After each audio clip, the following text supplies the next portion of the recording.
بسم اللہ الرحمن الرحیم۔ اللہ کو خوش کر دینے والی دعا۔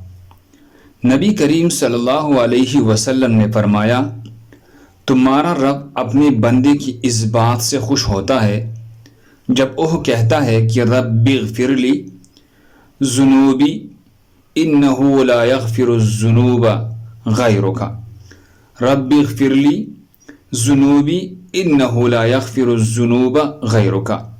اس کا ترجمہ یہ ہے، اے اللہ میرے گناہ بخش دے، کیونکہ تیرے سوا کوئی اور ذات نہیں ہے جو گناہوں کو معاف کر سکے۔ اللہ ہم سب کو اس پر عمل کرنے کی توفیق عطا فرمائے۔ دوسرے مسلمانوں کی فائدے کے لیے آگے ضرور شیئر کرے۔ جزاکم اللہ خیر۔